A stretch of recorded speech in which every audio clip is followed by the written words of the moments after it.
Afternoon. এটা হচ্ছে আজকে আমাদের লাঞ্চ। শেফালি একদম লাস্ট ফিনিশিং কাজকর্ম করে সব গুছাচ্ছে, তোমাদের সাথে শেয়ার করি। এটা হচ্ছে চিকেনের সিম্বার চিকেন স্টু, সিম্বার ভাত। এটা আমাদের গোবিন্দভোগ রাইস, যেহেতু কাতলা মাছের কালিয়া হয়েছে আজকে, তার জন্য মেয়ে আর আমি পাতলা ভাত খাবো। আর এটা হচ্ছে রাতের জন্য প্রন রাইস। তোমরা দেখতে পাচ্ছ প্রন রাইসটা দুর্দান্ত হয়েছে।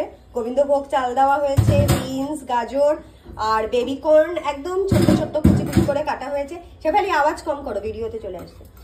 আর এটা আমি ছোলা ভিজিয়ে রেখেছি যে কালকে সকালবেলা স্প্রাউটেড সালাদ খাবো তাই। আর এটা হচ্ছে সেই ইয়াম্মি কাতলা মাছের কালিয়া, দই দেওয়া হয়েছে। আর এইমাত্র তোমার ধনেপাতা কুচি দেওয়া হলো, মানে সরি দই দিয়ে করা হয়েছে। তো এই হচ্ছে আমাদের মেনু।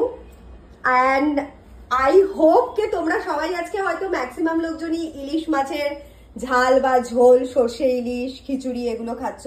বাট আমার বাড়িতে যেহেতু মেনু প্রথম থেকেই তৈয়ার হয়েছিল, মানে আগের থেকে জানতাম না যে আজকে এত সুন্দর বৃষ্টি মেঘলা হবে, তো করা হয়েছে। আর এটা হচ্ছে বিশ্ববিখ্যাত কুক শেফালি, টঙের ওপরে একটা বান, মেসি বান বানিয়ে এখন চলেছে। তুমি এখন আরেকটা বাড়িতে যাবে না শেফালি? ও দেরি হয়ে গেলে শেফালি খুব বকা হবে। ঠিক আছে, সবাইকে টাটা করে দাও। কেমন করে জানো তুমি টাটা করো? Tata, see you all. Tata করে দাও।